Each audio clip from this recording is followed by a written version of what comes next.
Welcome back to the Accommodation Show. I am really excited this week to be joined by Chris Torres, who is an unbelievable operator, and I will tell you the story of how I came across him. But before I do, one thing that I do ask, if you do love our shows and you love what we do, then give us a like and a subscribe. Now, Chris, welcome to the show. Thank you, Bart. Thanks for having me along. I'm super excited to have you. You're coming from the other side of the world, which always fills me with joy and pleasure because I grew up in the UK, so I know it very well. I feel like I'm going home by having you on the show. What is it like over there right now? Yes, well, if you could probably tell by the accent, I'm based in Scotland, Glasgow specifically, and it's going well over here. With everything that's been going on over the last couple of years, we're pretty much fully opened again. So we can't really complain. Hopefully we can be able to travel abroad, which we're looking forward to do. People from the UK love to escape the UK and go elsewhere. So we're just looking forward to that. Yeah, but seasons are certainly changing. It's very, very cold today. Blue skies, but cold. So we can certainly see the autumn is coming. That's for sure. Yeah, that's right, because you guys are moving into winter. So, Yeah. But actually, towards the end of the show, I will ask you a few questions around expectations of where things are going to go within your winter coming up, because it's kind of interesting where we were in the world. We felt that we were ahead of you in terms of things opening and closing, and now it's kind of the reverse where we're following you guys. But we'll come back to that in a second. Now, Chris, the reason why I got you on the show and how did I actually find out about you? I was receiving your emails. Now, the great thing about your emails is that they come to my inbox. I don't know if they're a few times a week or at least once a week, and you're very persistent. You're very consistent with your content and what you actually deliver for everyone. And I was reading those emails and quite engaged in your content because it's all quite long form, it's high value, and it's all about tourism, marketing, digital, building your business. So all the things that I'm talking about all the time. So I kept on reading it and I was like, I've got to reach out to Chris and get him on the show. What I'd love you to do is to introduce yourself to everyone. Let everybody know who you are, what your business is all about, and what kind of operators you're helping and what you do. Yeah, sure. No, thank you. So I've been in the sort of brand marketing sort of design space for about 26 years. I basically left school at 16 and got my first job doing illustrations for children's books, believe it or not. So, and then from there I went into design houses and learned on the job basically. So everything's been self-taught throughout my whole career. And then about 14 years ago, I set up my own agency. I was a little bit sick of working for another agency and not getting all the plaudits for helping clients and things like that. I was just like another number, and I didn't like how these agencies were run. So I decided to set up my own agency, and we very, very quickly fell into the sort of tourism sector. One of our very first clients was a tourism business, a tour operator based in Scotland, a company called Max Adventure, who are now a massive company now.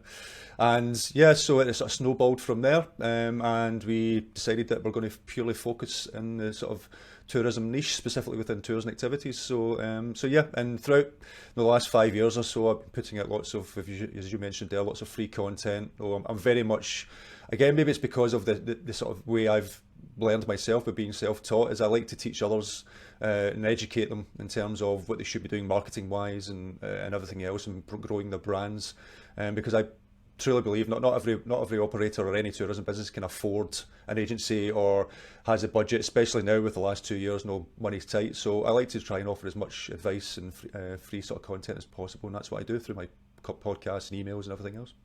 Yeah, awesome. So right now, in terms of your agency, you focused on tools and activities. And one thing for the audience, if you are listening and you're thinking, well, I'm not tools and activities, I'm switching off, don't. The reason why we've got Chris on is because a lot of the things that we're going to talk about are very similar. We're sharing the same customers, right? It's the same customers most of the time. Sometimes they'll be a bit different, but generally there's similar motivations for why people are traveling, creating experiences. And I think that the theme of today would be creating experiences, right? Because that's what you're doing with accommodation, and that's what you're doing with tours, and the whole thing kind of comes together, especially with COVID. Now, I love the idea that you're doing all the free content. I also love the fact that, from my perspective, when I make content, I think that it keeps me sharp because it means that I have to constantly Yeah. be researching, constantly on the forefront and thinking of what's changing and what's coming up. Is that one of the other reasons why you do your content? Oh, for sure. No, it's again just because of what I've been doing throughout my whole career. And I like to learn new things, and learn about what's happening in the industry. And I think you need to be on top of these things, especially if you're in marketing and trying to help other businesses grow. You really need to help or be on top of these sort of different, new things that are coming out, new technologies, new ways of marketing businesses, etc. So it certainly helps me. It certainly helps my team when we're researching a lot of this stuff, and then just putting out that advice. So yeah, I can't agree more. It helps me immensely. Yeah, I love it. So you would have went through similar things as us with all the lockdowns and COVID kind of coming in and out. And we were just talking before the show. You said one of the first things you did was you picked up the phone and you started talking to customers. Tell us about that journey and what was going on, because I think that will be really relevant about what we're going to talk about today, which is the branding and the marketing and the connection with customers. No, for sure. Yeah, and let me just be, it wasn't just customers, it was even operators who weren't customers that we were helping out with. So yeah, no, because when we were very proactive, as soon as we started going into lockdowns, we could see a lot of operators were worrying what was happening. And I can imagine we were all back in those days thinking it would last a couple of months, and if only it did. But no, you can see a lot of operators were worrying and everything else about their businesses. So we put out lots of content, did guides, and I also basically offered 1 hour consultations. So I spoke to over 100 operators at the time.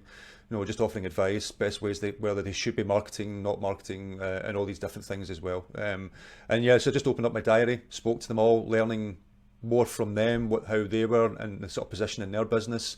Were they strong in direct channels? Were they strong in OTAs? How that affected their business? And there was a lot of good conversations and some inspiring conversations. And obviously, there was a few conversations which a lot of operators were not in a good way. Let's just say. So it was trying to help them out, especially sort of see what they could do going forward.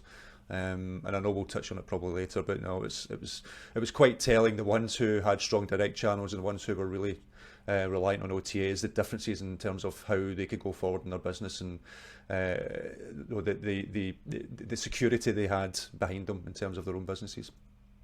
Yeah, great. So obviously you're working with businesses of different sizes. I know that you've got a client out here in Australia on the Great Ocean Road. Can you talk us through that for a second? Yeah, so they approached us. Again, by doing all this content, it's part of what we try to install with the marketing that we do for our operators is, most of the business that we get and the leads that we get is through that content. We don't do in terms of much of paid advertising ourselves these days because it all comes through that content. And that's exactly what happened with Walk 91. They came through, saw what we did, read some of our, I think they bought my book as well at that point, so I think they came through the book, and so they got in touch, and we've been working with them for the last year and a half. Basically started pretty much at the start of the pandemic, and yeah, we've been helping them grow their local and domestic sort of business, but obviously because Australia have shut their doors, so we're helping them gaining a lot of domestic, doing a lot of Facebook advertising, targeting sort of locals, and they're getting lots of inquiries and leads for people to get outdoors and do the Great Ocean Walk. Yeah, beautiful. So I guess that's something that you've seen quite a change in, right? From the international traveler to the domestic traveler. Let's talk about that for a second. Sure. What have you seen? What do you predict in the future? And how do we tap into, I guess everyone calls it a new market. What can we do? It's a good question. Let me be clear that not every destination can target locals and domestic. It just won't work. If you're running tours in Thailand, it's very, very hard, for example, to target locals to do some tours. And I always sort of say, and always make the joke of, if you're trying to run local and domestic tours in Italy, the last thing you want to do is do tours for how to make a pizza in Italy, because that's just not going to work. So you have to adapt your products for a local market if the local market will work for you. And it's not just the locals within your immediate area. Depending on where you're situated, if you're in the United States, for example, local domestic is all the other states within that, because they can travel within their own through the states within their own country. So there is that aspect of it as well. So it's looking at if you were internationally focused, it's looking at your products. Would they work for a local and domestic level? If not, then you need to redo those products, adapt those products for the local market. The local market also won't pay the same prices as an international market, so that's something else you need to consider.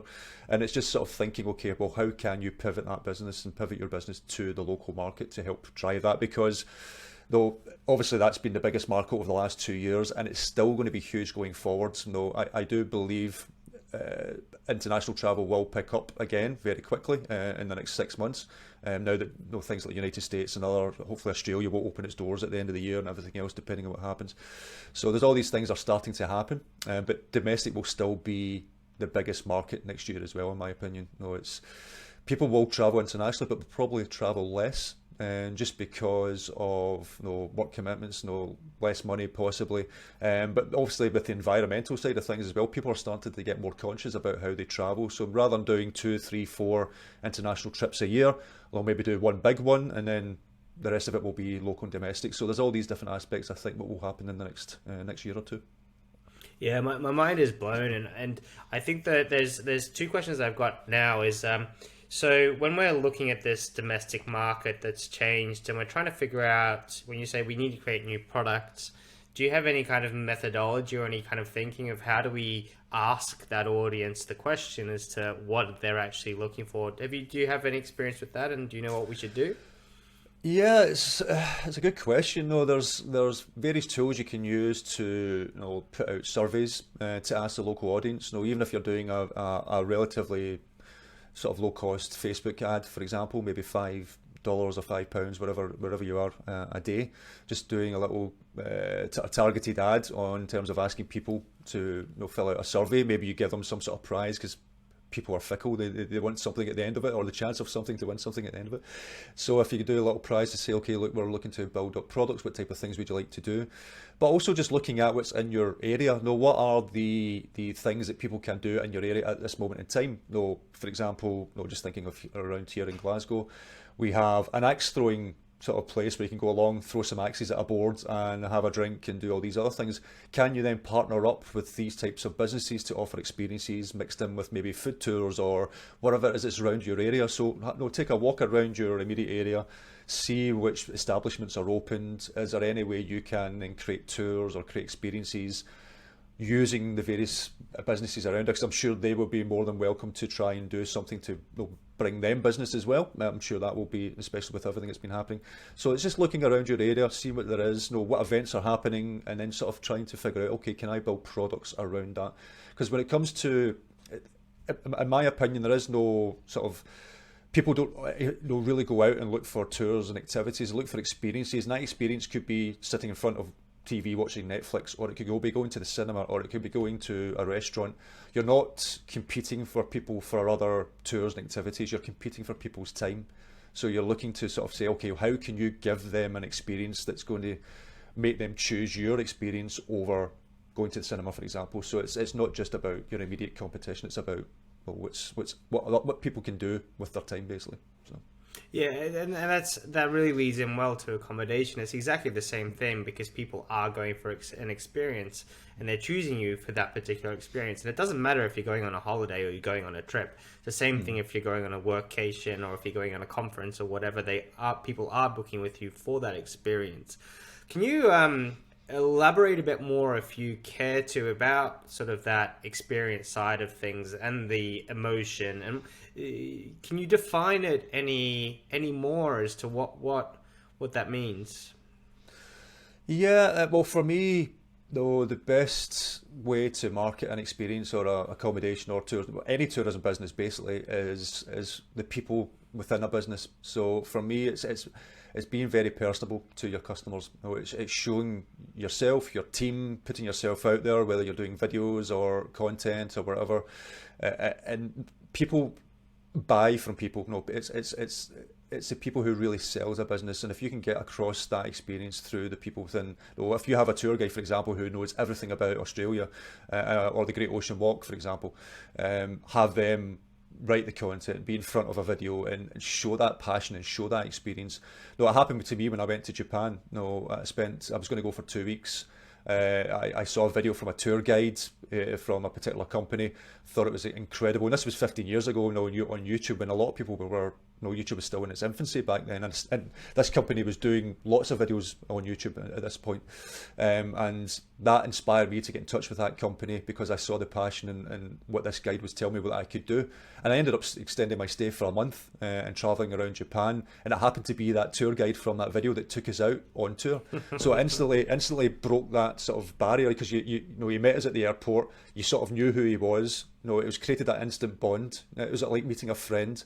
And it's that type of marketing, it's that type of experience that heightens a person's perception of a business or an experience, because especially when you get to the end of that experience, what you want is, if somebody leaves you a review, you want to leave a review for that individual person, and mentioning them by name, not the business per se. So that is what gives across. If you can achieve that, that's when you know you've worked well on an experience. This is just such a brilliant topic, one that I didn't expect to go down, but we're cracking this one open. I'm going for it, because I think it's so important, and there's so much opportunity, but it's also misunderstood, and also for a lot of people, I think it feels a lot more challenging than it might actually be in reality. So a lot of people don't want to be on social media. A lot of people have too many properties, or they're too much in, working on the business rather than to be that much in the business that you're talking about. What kind of strategies would you recommend for these people that don't want to be in front of the camera, and still want to leverage some of those I guess, bits that you were talking about just there? Mm-hmm. It's a good question. If you want to grow your business, be in front of the camera. If you're talking to customers every day, and you're doing what you do, what tends to happen when someone does, tries to build a brand or put themselves forward, they try to create this persona that's not really them. Ultimately it's being yourself, putting yourself out there, just because people can see through a facade if you think that you're putting something, if you're acting basically in front of camera. But if you're just being yourself, that is what comes across as more genuine. So if you can be in front of camera, just as treat the camera as if you're speaking to a customer or doing your day-to-day job. But if you really are not wanting to be in front of a camera, find someone in the business who can be, and use them as a front of the brand and the business and everything else. It's always better being the owner or a tour guide, for example, if it's tours and activities, because they are doing that type of thing day in, day out, and you know everything about the business. And then if you did use an employee, for example, then if they left, then you obviously lose that part of it. So it's always better coming from yourself if you can. And don't get me wrong, when I first did it myself, I was thinking, you always have those doubts. Are people really going to watch these videos? Are they going to listen to the podcast? And it does take time to build up. It took me around 18 months to really put myself forward and get noticed and start to talk to events and do all these other things that I now do. So it does take time, but the dividends at the end of it is incredible. It's like I say, we hardly do any paid advertising. All the marketing's through the content, and it's the leads we get through that. So if you can do the same in your own business by producing lots of good content, lots of good videos, that will then be seen. That would be online forever, and it will be seen down the line, 2 years down the line, but which could persuade someone to come and book your accommodation or do whatever. So it's something that should be done. But if you're nervous to do it yourself, try to find someone in your business who will do it for you. But it's certainly something every business should be doing. And considering that we're in experiences, we're talking to people, you're giving people sometimes. When someone arrives in a destination, it's a once in a lifetime experience. They may never come to your destination again. So you want to leave a lasting impression. If you can do that through talking to them and through delivering that experience, then do the same through content. Do the same in a video. It should come naturally. If you're a customer facing business, then it should come naturally to do so. To be honest, so. It's just basically getting on the saddle and doing it. That's all I can say.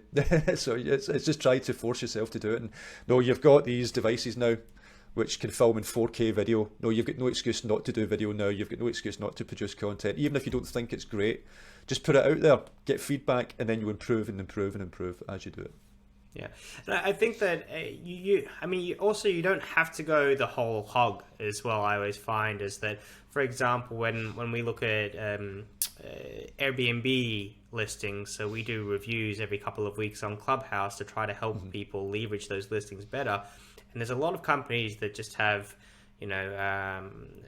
Bart's Investment Group is there, and a big logo with a BS, the Bart Sobeys, and then. But then I get lost in it all. The me as the person, you can add a photo, and that's as simple as that. When you're taking pictures of your local area or of your amenities and things like that, you can add yourself in there. You can have a person in there.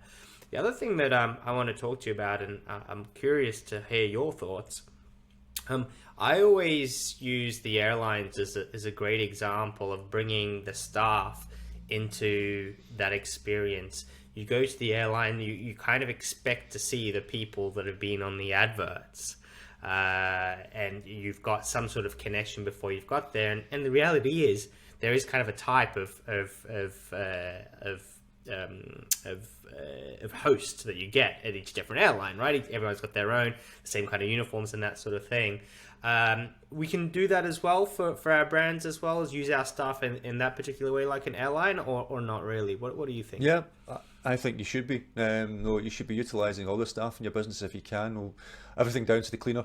So whoever can tell a good story, or speak why they love working for your business, or why they love a particular destination. Or no, for me, it's if you're marketing a property, yes, there's going to be certain aspects you want to show that property and what it can do for you. But ultimately, you're trying to sell the destination. People will come to a property or come to do a touring activity if they're going to visit a destination. So the focus should be on the destination, what that destination can deliver, what experiences you can deliver in that destination. The accommodation and the tours and activities is a byproduct from that. No, it's something that they have to stay somewhere if they're in a destination, and then when they're there, they maybe want to go to a restaurant, they maybe want to do a bus tour to get their bearings around an area if they want to do that, or some other activity, or visit an attraction. All that comes as a byproduct because they've been inspired to visit that destination in the first place. So a lot of your content should be around the destination, why it's the best, why you should be coming here, offering all the different experiences, highlighting the different experiences you can do. That is what is the sort of focus you should be doing. So if you have guides, or if you have people in your staff in your business who know amazing restaurants, do videos on the best restaurants in your area. If you have people who know all the different sites in your area, or little hidden gems that people don't really realise, go and see that, and do a video on that or some content on that. That's the type of things that you should be doing. And your staff, if they're passionate enough, I always sort of make the joke that if a tour guide, for example, can't get across effectively in content on a video their passion and why they love working in a destination, and their knowledge, then maybe they should be a tour guide in the first place. If they're doing that in front of a customer, why can't they do that in front of a video? So that's the difference. It's looking at your staff, seeing who has that passion, love doing what they do, and getting that passion across in your content. Yeah, and I see it all the time, and you can take sort of baby steps, and those ideas that you shared of taking pictures at a local cafe, just getting your coffee in the morning, or at the best restaurants. We quite often suggest within your listing to have a few pictures of the really great restaurants of the local area. It promotes them, it helps you out as well, and it creates that experience. Some of the best performing places with the highest margin barely talk about their accommodation, and they're talking about helicopter flights and hot air balloon rides and everything else, but they're selling accommodation. That's it's kind of you need somewhere to stay, and that's going to be part of the experience. So of course you're going to talk about the spa bath and all the other part of that experience, but all the activities that you're going to be doing during the day can really make your property shine. That's awesome. I love it. I knew that there would be all this valuable stuff out of this conversation. OTAs versus book direct. It's a topic which is that obviously that's how I make my living, with getting people to book direct through websites. What's the situation with I guess tours and activities and OTAs and that sort of, what is the split between book direct and OTAs? I think would be my first question, and then how do you see that whole industry? Yeah. I do have sort of strong feelings on OTAs, to be honest. No, again, when I did those consultations, no, what I found was those tour operators who were 60, 70, 80, even 100% reliant on OTAs. Those guys were the worst affected because they didn't have strong direct channels. They couldn't talk to the customers direct because a lot of OTAs don't pass on the customer details to the operators, so they couldn't talk to the customers direct. No, they couldn't sort of offer, okay, well, you can't come out on tour just now because of the pandemic. Do you want to postpone that till next year or the year after or whatever? They couldn't do any of that, no, because they don't have that direct connection. So it's always finding that balance. OTAs are important. No, it allows you to get your products out there to a bigger audience. It allows you to fill up empty seats or empty beds or whatever it is you're doing when you can't, when your direct channels are maybe not pulling in those sort of last minute sales and things like that. That OTAs, in my opinion, should be used as a sort of backup, not as your predominant way of generating your revenue, because ultimately the OTAs are in charge of your cash flow. They're in charge of your revenue. You never want that in business, in my opinion. No, if you want to grow your own business, you need to be in charge of as much of that revenue stream as possible. So that's why I'm a big fan of trying to grow the direct channels more so than the OTAs. The OTA market in tours and activities, the tours and activities compared to the hotel and accommodation side, is still a lot more fragmented. Whereas accommodation, there's a large percentage that use OTAs. Though the OTAs is only about 10% of the actual market within tours and activities, but they get a lot of press. There's a lot of funding going into, VC money going into OTAs and everything else. But always have those strong direct channels. It doesn't matter what type of business you're in, unless you are happy just to be. The way I see OTAs is if you're happy having all your revenue coming through an OTA, then you're never really going to grow your own business. You're never really going to grow your own brand and be seen as your own brand. And for some people, that's fine. If you want to be that Uber driver of your experience or whatever it is you're trying to do, then that's completely fine if you want to do that. But just bear in mind that if something was to happen, like a pandemic, then the OTAs are in charge of your customer. They can basically refund and do whatever they want to do at a whim, whereas you don't have that control. And for me personally, with running a business, I would rather have more control and actually grow a brand and be people to know my brand and my staff and my people rather than an OTA. So that's the difference. But it's a very fragmented area in terms of tours and activities at this moment in time. But like any business, direct channels is vastly important in my opinion. You've said direct channels a couple of times, as though there's more than one direct channel. For accommodation, generally you've got sort of inbound and outbound for all the direct bookings, right? So your website is your inbound. You generally wouldn't have any other kind of lead funnels. You would have just the one book direct website. You may have some other ways of getting those inbound leads, but then you've got the outbound, which is going and doing corporate deals or finding different relationships that you've got there. Is there anything? What am I missing? Well, the website isn't the number one. If you've got a good website, people will always, when they're searching for a business or looking for a business, they'll look at two places. They'll look at your website and they'll tend to look at your reviews if you're on TripAdvisor or anything like that, or Google reviews or whatever. And then they may look at your social media as well. But website you need to have that good foundation of a website if you're wanting to market your business and drive those direct bookings. But there's other lesser sort of, or not lesser known, but lesser utilised is things like Google My Business. You're able to use that tool to promote your business, post up blogs and content and images and videos. And a lot of operators and a lot of accommodation businesses still don't use that facility a lot, especially now with all the changes that are happening in Google, with Google putting more of an emphasis on the travel side of things. They've done it with flights, they've done it with hotels, and they're now doing it with tours and activities. Things to do with Google has just been released for tours and activities, which allows you to then, if you're connected to a booking platform, to have your tours appear in your Google My Business listing or down the side if people are doing a search for a particular attraction or tour or whatever. So there's all these new opportunities to then be seen on that. And if you have a really good Google My Business listing, people may never visit your website. They may click directly on a link on Google My Business and it will take them through to a booking platform or maybe the booking page on your website. But there's other avenues that you should be thinking about as well, not just your website. You could be seen anywhere, whether it's on Facebook, whether it's on Instagram, whether it's on TikTok, if that happens to be where your audience is. Then there's all these different platforms that you could utilise to try and drum up inquiries and bookings and everything else. But your website is still your number one, in my opinion. That's amazing. Look, we're getting towards the end of the episode. I've got so many questions, but I wanna try to drill your brain for a few that have been on my mind. And some of those topics that we're constantly debating and trying to. I guess a lot of marketing, it's all about trying to find a positive return on investment. And what generally happens is we get really stuck and we start to go, oh, I've got to go market, and all of a sudden someone listens to this and they've jumped onto TikTok and making a million TikTok videos that that don't go anywhere, or whatever the strategy might be, and it can be very overwhelming, I guess, is what I'm trying to say. My final question for this particular part, and then we're just going to quickly wrap up the pandemic stuff because I'm interested in that. But the lead magnets, a lead magnet's something that you guys are using. Obviously, within your company, you would, but where business to consumer, and is it effective? And have you found any great strategies around that, or is it kind of a lot of investment, not really great returns? It depends on the business size.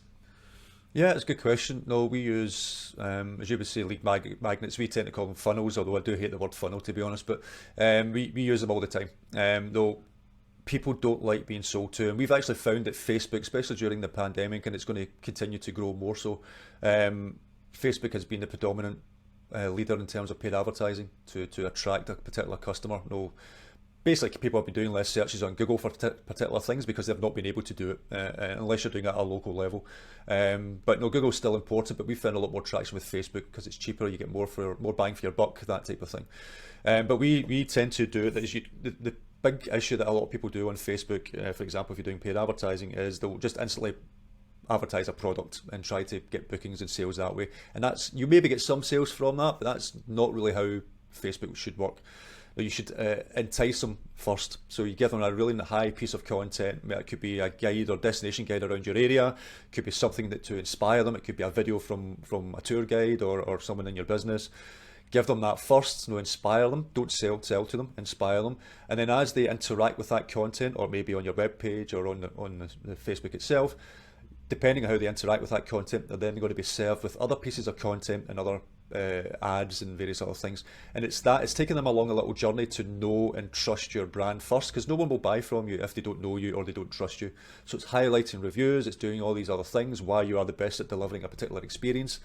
And then once they get to that stage and they feel confident, and then they will book, and then maybe by the third ad, the fourth ad, then you can start asking for the sale and maybe doing a little bit more. Still not overly sales focused, but maybe say, okay, well, how would you like to do this hiking experience or this walking experience along the Great Ocean Road or whatever that would be. But that tends to come a little later down the line, because the difference between Facebook and Google is someone's maybe searching for things to do in a particular area, or places to stay in Australia, for example. Whereas with Facebook, you're basically being rude. You're putting your ad in front of them as they're scrolling their Facebook feed. So it's very much like the old way of putting out 1,000 flyers and hoping that 2 or 3 people would get in touch. Facebook is basically the online version of a flyer. You're putting things out in front of them to try and inspire them, and then if they see that, they think, well, that looks great, and then it's taking them down that little rabbit hole of knowing and trusting and finding out more about your business and that experience, and then ultimately getting the sale from that. So that's the way you should approach Facebook, rather than just trying to do ads in terms of selling products. Can I be naughty? Mm-hmm. What I guess with accommodation it's difficult because there's a lot of operators that have a limit on the amount of stock they have. With if you're selling wine, you might have kind of unlimited stock in a way, or if you're doing activities, you might be able to just scale to whatever, so you just keep in pushing into that lead funnel. So there'll be sort of like an optimal business size that these kind of strategies will work for. Do you know, is it like £1 million a year to 5 million? It's a good range to get started in this, or not get started, to make an effective use of that particular strategy. Do you have any guidance on the numbers that are realistic? Yeah, most of the campaigns that we run on Facebook, and this would be the same for accommodation, is they tend to run it something like, for a series of maybe 3 or 4 ads, you're talking $20 a day.